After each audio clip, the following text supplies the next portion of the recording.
You're watching Global Trade This Week with Pete Mento and Doug Draper.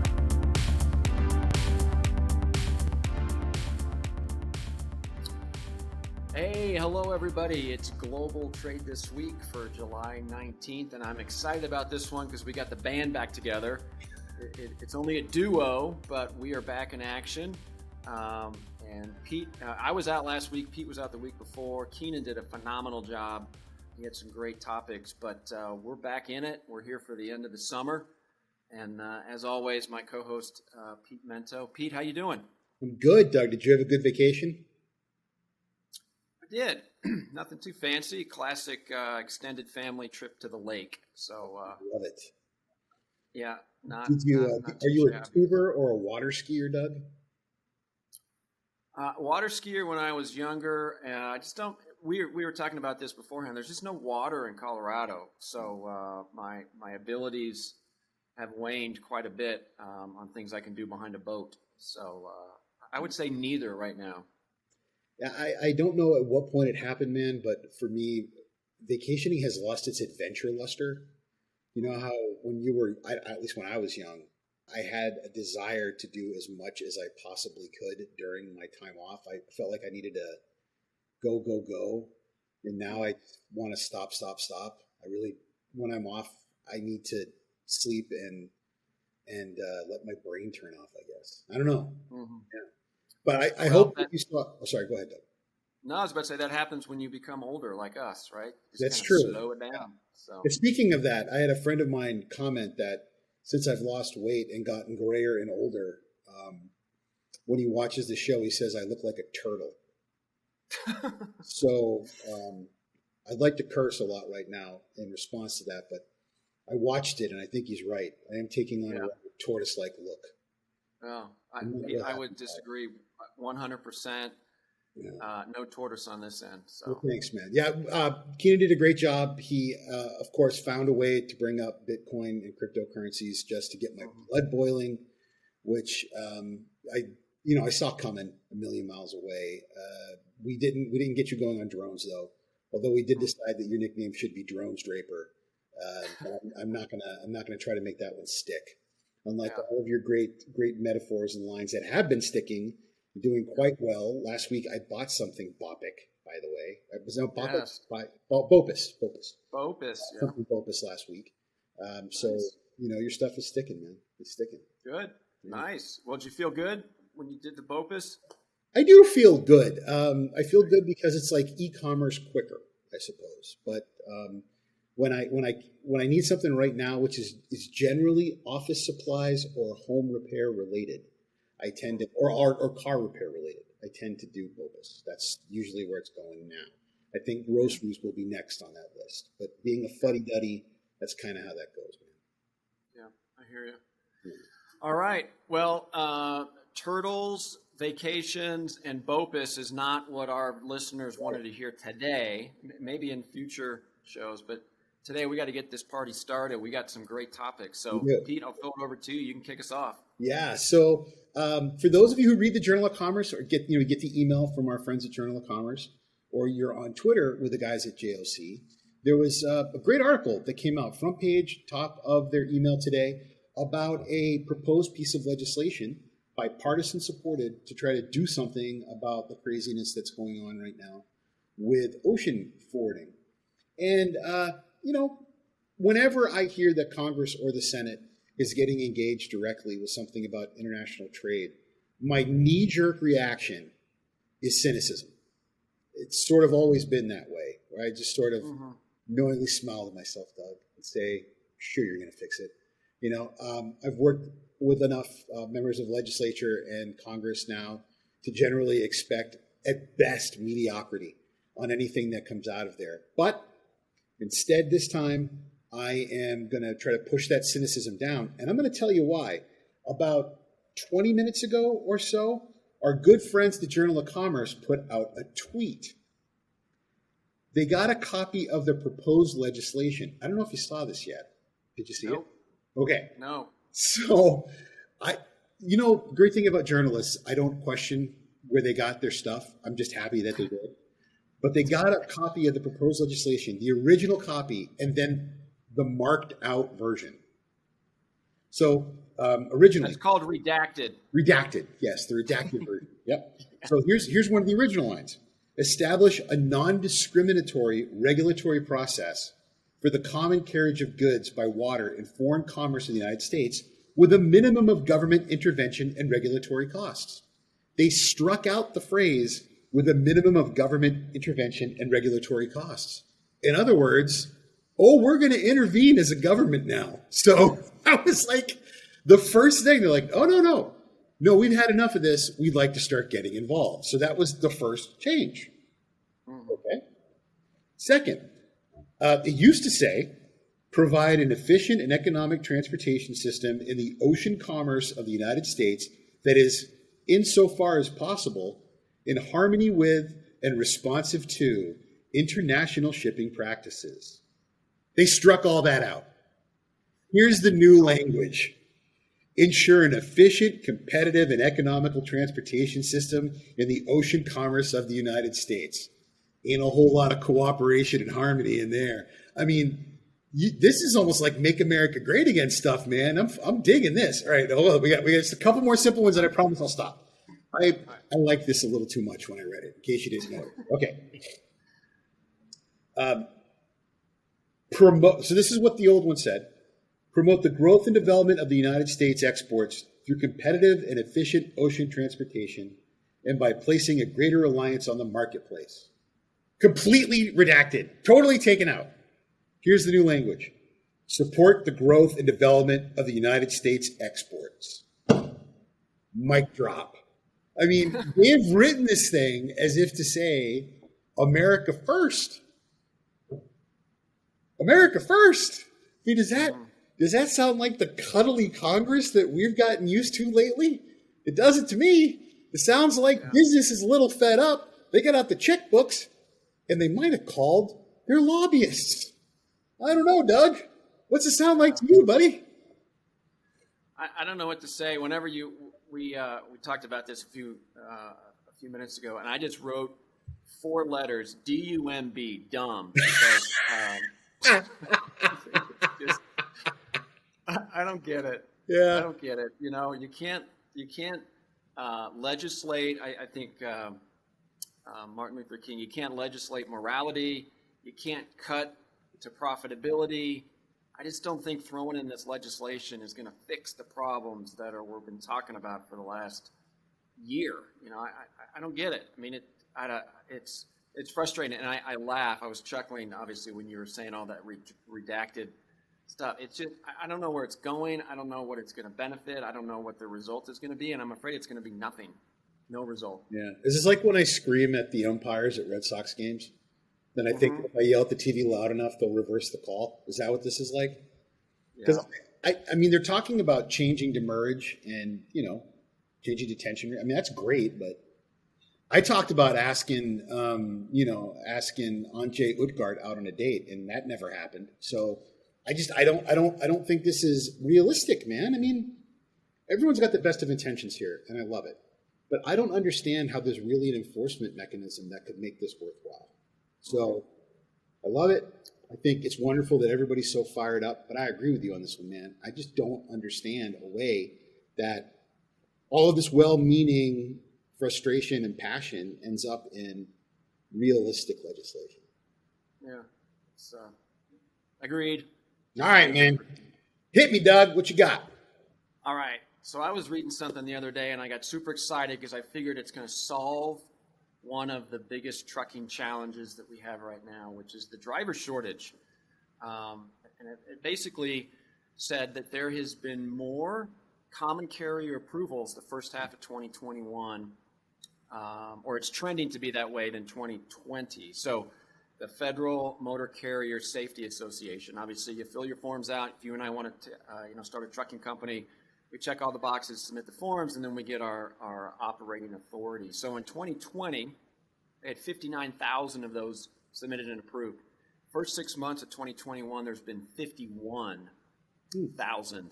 So it's on this trend. So I was thinking, this is awesome. We got more people coming in, interested in the industry. It's going to help with the driver situation. But if you peel the onion back, that's not really the case, because it's not new drivers.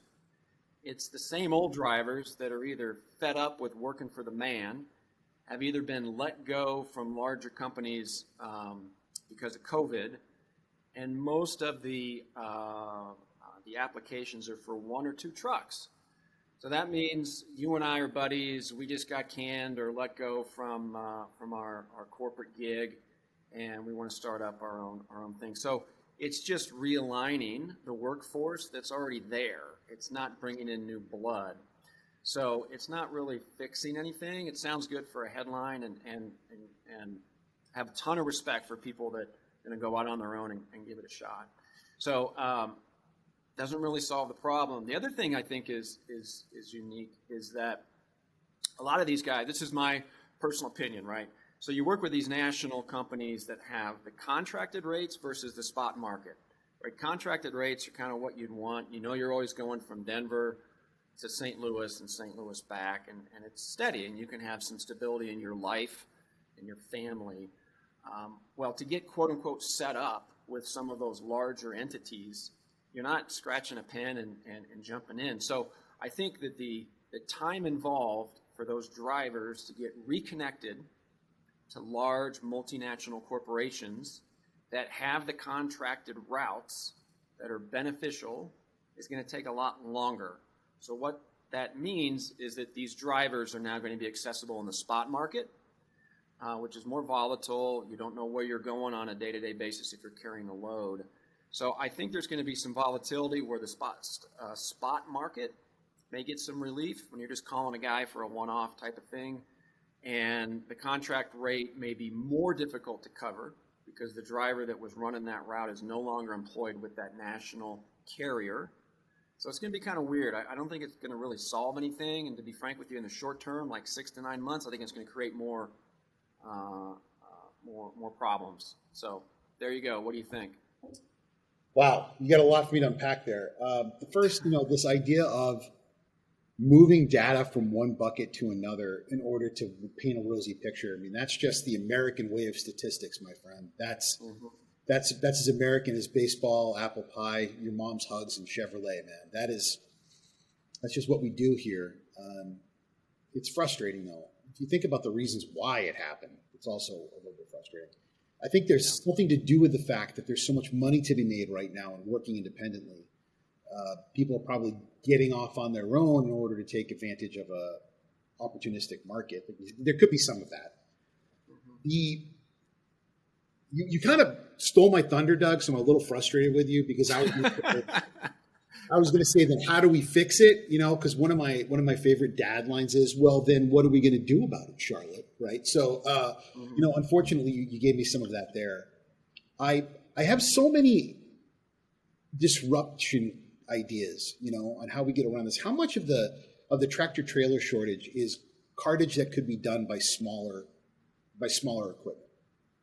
How much of this could be done by tractor trailer or by cartage that does not have to be oversized tractor trailer or gross weight tractor trailer that requires a driver with those skills? Why aren't we using capacity in stuff that's smaller? Why do we have to move it on larger? I know that there are gas equipment issues, there's environmental issues, et cetera, et cetera. Why are we using such large capacity? That's one big question I've had.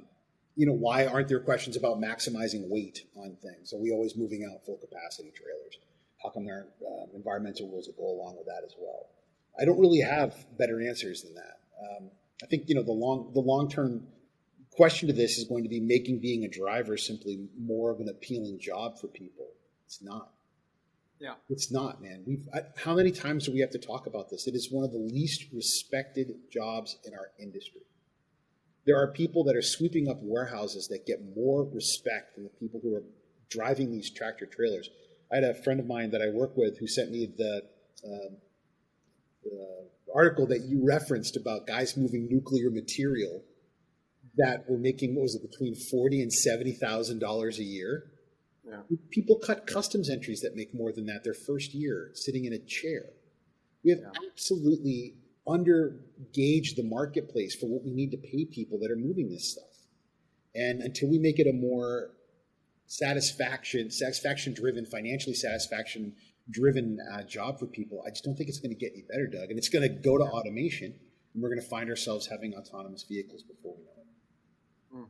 Yeah, well said. Well said. All right. Hey, I know we have a little halftime, so I'm going to chime in before your next one here. I thought it was funny. Again, you and I are big guys on what we read and see. And I think I made mention my email.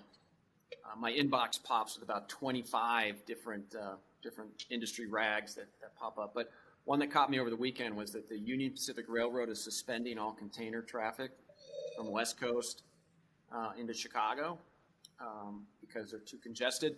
And immediately I thought, because both of us have talked about this, is that the connectors of freight is the problem. You can get the freight as fast as you want, and you can get it there a day earlier or whatever from Chicago or from LA to Chicago. It's the connector that is the problem, and it will be the problem. And the challenge is that's infrastructure. It's not a software fix. Software may give you visibility, but you still need a physical place to move stuff. Yeah, buddy. And unfortunately, that's big time expense. And I will give credit, my last comment on this, to the airline industry, because we've talked about how they're pulling out of these crazy congested airports and bringing their sort centers away from that and pulling away some of that congestion. But anyway, my whole point when I read that is that it's the connectors. The connectors are the problem, not how fast you can get freight from point A to point B. Yeah, buddy. I mean, you ever seen a frat boy do a keg stand? Right here. Yeah. You hold them upside down. You got the big keg full of beer, and you got the frat boy upside down. You got that tube of beer going in his mouth, right? Got the tube of beer.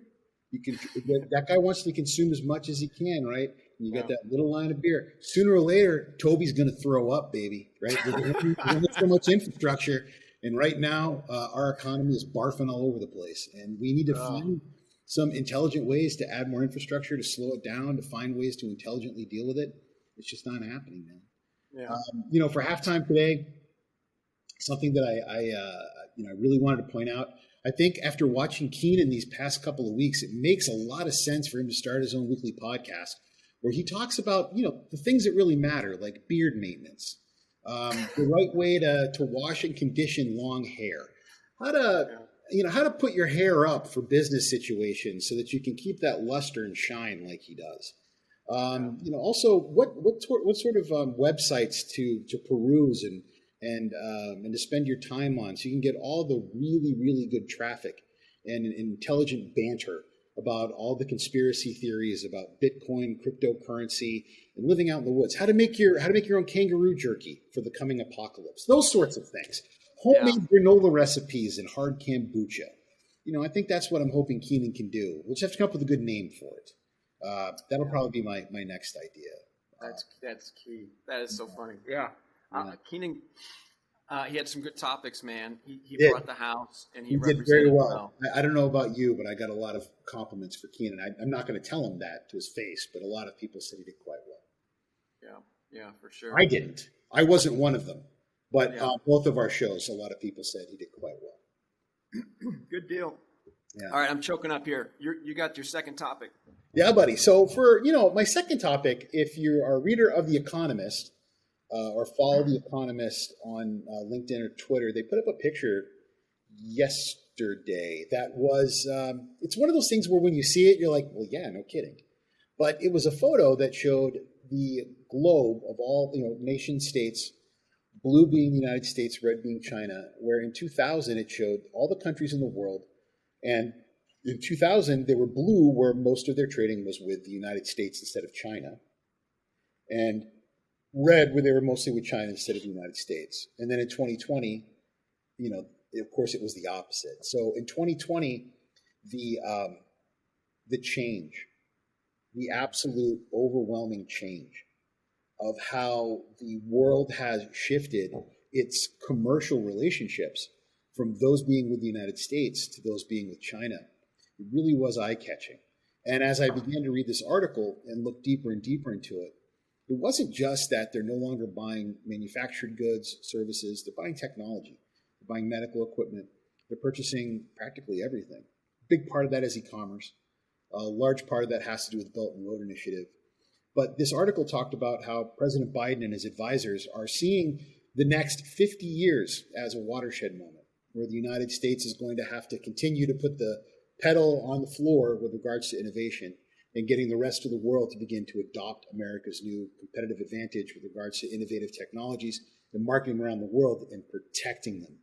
Today, as you know, the United States pretty much drew a line in the sand with regards to cyber, where we have blatantly, flat out accused China of causing the Microsoft cybersecurity leak. We told them that if it happens again, there will be dire consequences. So this is it. We're not going to be worrying about whether or not we're selling blue jeans or laptops. We're talking more about high-end systems, space race, automated medical equipment, robotics for surgery and those sorts of things. We got all our chips in, and it's on innovation in that next wave of the economy. And if you're playing a game of Risk, I guess these are the final rounds of whether or not who's going to win. Yeah, good point. My only comment on that is that the difference between putting the gas down is that there's rules and regulations that the U.S. follows, self-imposed because of the nature of our society, where China just does whatever they want. They write the rules and define them as they go, which will always trump. It's just I don't want to say that because possibly, I don't know, Pete. If you write your own rules and it works best for you, it's going to be hard. If you got one guy playing by the rules and one guy setting his own rules that benefits them in the moment, that's tough to compete with. So I don't know. I could go both sides of this topic as far as we're screwed or we're in a good position. I don't know. Well, recently, the U.S., Europe, Japan, Australia, they've all banded together to work as one significant, I guess I'd say, pole or organization to try to pressure China on slave labor. What's going on with the Uyghur issue. They're working to try to force China to the table to discuss moving forward on environmental policy, carbon policies, child labor, intellectual property theft. Now, if they will be able to band together and stay strong and actually follow through with it, that's really the difficult. That's the $30 trillion question, I guess. And we'll see if they can do it or not. But I guess it took us to feel this threatened and to see the world tipping this much into a different direction to get all these different countries to actually band together and decide to do something about it. But you're right. When you have a country that can, it's not like the West. They govern themselves very, very differently. They are part of the broader global community, though. And I would say one thing, the Uyghur cotton issue has made a lot of consumers around the world think very differently about how they purchase their products. And it would appear that these sanctions are changing the minds of both manufacturers, distributors, producers, and consumers of goods. And that will have a long-term play on the way the Chinese think. I don't know if it's going to have enough, but it's a start. And to me, with my broken down, cold heart, that was a good feeling to see that maybe it worked. We'll see. Yeah. Good. All right, man. Here's my last one. This one, we could take it in a couple different ways. Talk about changing mindsets, right? So this topic, we could expand upon it in 2 or 3 more shows. So this was very broad, and I'm just going to, just jump into it. So I think that the mass customization of goods and services is on the rise. I think it's the new wave of the Industrial Revolution, so to speak. And again, mass customization, people may have heard that term, but it's essentially customizing goods to meet, individual consumer needs, where you kind of maintain the low costs of mass productivity and their efficiency, but have that customized for the end consumer. And I think that luxury brands and kind of higher end goods are trending that direction, and I think it'll ultimately trickle down to some other commodity type business, maybe in the future, or I think it will in the future, but not in the immediate term. So I think it's a trend to improve satisfaction and drive loyalty. So if you can buy a pair of shoes, I know you got a lot of experience in the footwear industry, is that if you could customize a pair of shoes and put things on it that nobody else has, or it's a limited edition, you're going to obviously be very satisfied with that purchase, but also have some brand loyalty. And the fact that there's so much customer engagement and you can give feedback to the company that's providing your new shoes or your customized shoes, I think is pretty impactful. I know Nike, or I read that Nike did some of this years ago, so the concept is not necessarily new. But I think there's automation and technology that's going to accelerate this. And then, you know, I don't want to blame the millennials for everything, but you and I are kind of like get off my yard guys. But, you know, they'll go out and pay $15, $18, $20 for a cocktail. They'll pay, or they, it shouldn't say they, that's not very appropriate, but people will pay $200 for a pair of shoes if they're customized, they're from their brand, and they're loyal. So, you know, not everybody can buy a $200 pair of shoes, but if they're customized, there's certain people that will. And so I think the mass customization concept of things that we're consuming is going to increase. And then it bypasses and the whole nother discussion on how does that impact the supply chain. Like I said, that's the second or third topic on this one, or discussion point on this topic. But that's it. Mass customization is on the rise. Yeah. There's a degree of control that consumers really love. And it goes from the most common example that's used is quick serve restaurants like Adobe, Chipotle, where a diner can come in. They are given the basic building blocks that are common in the restaurant, and they're able to mix and match to their heart's content. And prices can vary depending on the ingredients that they want, but they feel that they have customized something that is really theirs. Starbucks is another example where people are able to go in, there are the basic building blocks that are there, and they're able to customize. They make it feel like it's their own. And the complexities of building it are left up to the people that are there. So that's at point of sale that happens, which is complicated in and of itself. But when you're talking about a lasting, durable good, like a pair of tennis shoes, this has been something that's been done for quite some time, but in a limited brand set. So if you look at something like Nike, or Vans is another excellent example. K-Swiss is another one, Converse, where you're able to go online, order a certain colorway of a shoe and particular design, and maybe have some rudimentary stitching put on it. You could have letters, numbers, whatever the case may be. It becomes something that is specific to you.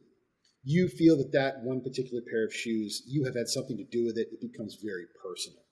And you're willing to wait longer for it, pay substantially more for it, and then no one else has something quite like yours. And in the sneaker game, individuality as well as scarcity is extremely important.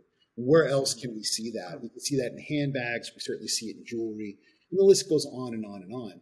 That can become a nightmare for supply chains where uniformity for us is incredibly important. Uniformity, look at how we move cargo, right? Containers, air freight and ocean freight. When it comes to customs house brokerage, we are big fans of modularity, right? We like to see the same information go in those same little boxes every time, harmonized tariff codes. We don't like to see things moved all over the place. Even on domestic cargo, man, we talked about tractor trailers night and day. We don't like to see things that get out of the way. So for the consumer who is getting very, very used to their every whim being provided for, which has been wonderfully disruptive to our business, and disruptions to our business generally mean opportunities for profitability in a business where value is stripped out every day out of what we do. It's an opportunity for us to probably find another way to make more money, create more services, make more technology, and I think in the long run, maybe give old dogs like us another fight down the road to come up with opportunity for the business. So you're right, man. Doug, we have not had enough disagreement today. That always upsets me. I do love fighting with you, but this is a topic that it's going to permeate the landscape of retail. It really is, as people expect more and more customization in products that we don't even know about yet. We can't, I mean, who would have thought 2 years ago that we'd be buying groceries regularly? And I don't want 1.2 pounds of grapes. I want 1.3 pounds of grapes. Right away, sir. We'll have it to you in an hour. And that's perfectly normal, buddy. Yeah. So I think, last comment on that, and then I'll let you take us home, but I think that will enable manufacturing to come back to the United States. You can't mass customize in the time frame that a consumer wants. Hey, I'll wait an extra 3 or 4 days if it's my name on that shoe or my personal brand or whatever it is. I'll wait a couple extra days. If you have the raw materials and you're going to turn on the stitching machine in Columbus, Ohio, for me, I'll wait. But you can't make that in mass customization in China and bring it over. So I think it's a good opportunity for manufacturing to come back to the U.S. 3D printing, automation, robotics, rise of the machines, buddy. That's where that's all going to go. We're going to have a bunch of people watching robots do our jobs, man. Oh, I can see my family in West Texas right now. Oh, these darn tarnation, these machines, these contraptions taking our jobs. I can hear it already. Yeah. Well, as always, Doug, another fine, wonderful episode of Global Trade This Week brought to you by the good people at Cap Logistics.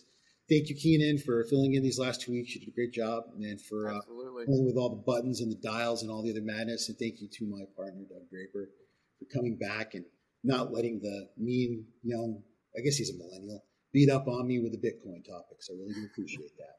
And we're back with you again next week with another exciting 4-topic-filled episode of Global Trade This Week. See you next week, buddy. Okay. See you, Pete. Thanks, guys.